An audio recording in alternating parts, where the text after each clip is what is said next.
Well, welcome back DIY car guys and car girls, and this is pinion angle attempt number 100. I did a couple of things off camera, but before in the other video, if you go back just one video, you can see that all the steps that I took to do it. But I changed a couple of things today that I want to talk about that does make me feel a little better. And I know, like a lot of people say, cut the purchase off, pull the rear end out, re-weld them, and do it right. Not going to disagree with you. I think that's probably the best thing to do. But the reason why I'm doing it like I am now, because I'm not sure exactly what pinion angle the truck likes. So with the shims, we can take them out, put them back in, and I guess the good news is I've gotten really good at taking them out and putting them back in. So I removed two of them, and I also increased the height of the bolt that goes in there. And one guy's talking about you can put the Allen head bolts in there, which you can. I did find one over at a Tractor Supply, and but I still went back to my old method, just getting grade 8 bolt because they're cheaper. I got a whole bunch of them, and you can just take that bolt, put it on a drill, stick it on the belt sander, sand it down. But this time, what I did to have more perch engagement into the differential is I took two washers, also ground them down, stacked them so it goes up in the perch a little better, and I do feel safer that it's got really good perch engagement. But there's a couple of things that I want to talk about too. I was watching SRT Channel's S10, and they're talking about the cow track, which I have slide links, basically the same thing. And he said you want them to come up a little bit, and mine are slightly up, but they're not. They're almost straight across. So I was thinking maybe I should do this. So we got this big old fat piece. I'll have to get one that's a little bit wider because it's not wide enough, but something like this. And then let me show you underneath the car, because this will bring them down in the rear just a little bit. And if it works, I'll weld it on there, help rigid everything up. Let me show you what I'm talking about underneath the truck. So even though it does have a slight angle up, up front there on these guys, I don't have anywhere to adjust them. Right, because this is from Comp Engineering and didn't give you all that adjustment. So what I was thinking, so I could put that plate on top of here, which will make it more rigid for the U-bolts. I'll probably get some new U-bolts, because I've taken these U-bolts off about a dozen times. Might be good for that. And we can stack it right here, add a little bit more weight to the rear, and it'll bring this guy down, just a little bit more to give it a little bit more upslope angle. I remember watching the old man talk about that. He says for no prep, that's what you want. So I might do that. Might not sure, but just a thought. And if you look, that is the new pinion angle. See, it's very, very, very slightly down this time, but the vibration is now gone. So I think we're pretty good. And I did go on everything. I went through all my suspension, because whenever you change your pinion angle, you got to zero everything out. So the anti-roll zeroed out. The slider links or cow tracks were zeroed out back to where it was. Took them for a little rip. Now, of course, in all these videos, I'm on the street just testing.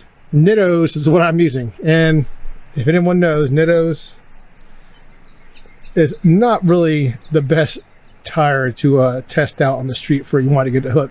I don't think anyone's car with a whole bunch of power will hook very well with a Nittos from a dig. I'm doing little rolls to see if it works better, but I'm not going to tear up my drag radials or slicks anymore. So this is what I drive on the street. Okay, so that's pretty much that for the pinion angle. I'll have to we'll have to test it later on, because the weather's kind of getting pretty nasty right now. But there's also one thing I wanted to cover. Now, I want to go around this because you got to be careful the information you get from Facebook. And with this whole next section, just remember, I'm not trying to say how anyone's doing bad. A lot of these guys are very, very knowledgeable people. I didn't put in my last video because it was getting long, but I still wanted to bring it up for you guys, because you have to, when you're going through Facebook, you're asking questions, a lot of times people will think that you understand what they're saying, but what you're seeing is two different things. This is a carburetor issue that I had. Not really issue. I was asking questions about should I go to an 850 or to a 950, and there's a lot of misinformation, and I want you guys to see this. But remember, the guys are very knowledgeable about this, but what you might have in front of you is different than what they're explaining. and there's a couple of things that's been mixed up in the Hollies. People have been bought out, stuff like that. But anyways, look at this. Remember, I'm not trying to say anything bad about anyone. It's just you have to be very cautious and just think about what people are saying and look at what you had before you make a decision. All right, so I was on Facebook the other day, and I should learn, every time I ask a question on Facebook, it tends to bring up more confusion than it does like clarity, because I'm not saying I'm not great at this too, but whenever I answer questions, I try to be very specific because there's a lot of variables in these questions. I was on there talking about, I was on E85 page, and I was talking about, you know, my setup, and should I go to a 850 or should I stay with the 950? And this is where Facebook can really get you guys in trouble, because I learned something new, but it didn't make sense to me when I was hearing it, but when I explain it to you guys, you'll see what I'm talking about.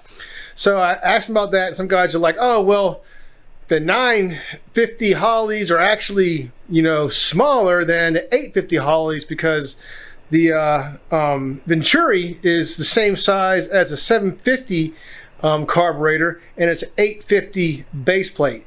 So I'm thinking like, well, I got, you know, a 750 and a 950, and I remember very clearly looking at those, and that wasn't the case. And then when I showed the pictures, they're like, oh yeah, well, if it's a you know, a quick fuel or a Proform main body, it's actually a true 950.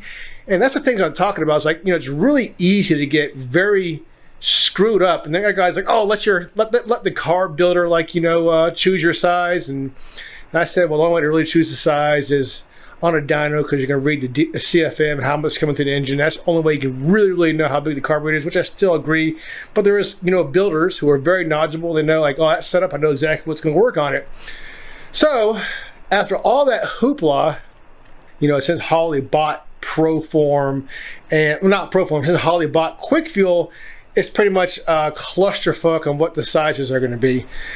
So I'll get more into that. I'm not sure if I might just convert my 950 over, because the problem I'm having right now going from E85 is like everyone wants you to send the carb off. That's not what I want to do. I want to learn how to do it myself. I want to learn how the mini block works. I want to learn more. And you don't learn more by someone giving you a out-the-box carb that's supposed to work correctly. That's not how you learn. You just bolt it up and do a couple of jet changes. You think you're a carb tuner. No, I want to be more of a carb tuner, and I want to learn how the mini blocks work. So that's why I'm talking to this other gentleman who's going to send me this stuff. I'll give you guys this information whenever I talk to him, and we'll figure out what we need. I'm first going to start with the 950, and then if that's not the case, then I'll get him to make me, or someone else to make me, a 8 or either a 950 with angular boosters, which will drop the CFM intake down just a little bit, or a 850. Not sure, but stay tuned for that. I know I kind of rambled on, but that's the predicament I am right now at the 85. I still want to make educated decisions before I go into the game. All right, and with that, I will catch you guys next time. I got to get ready for work tomorrow, but keep on wrenching, and peace.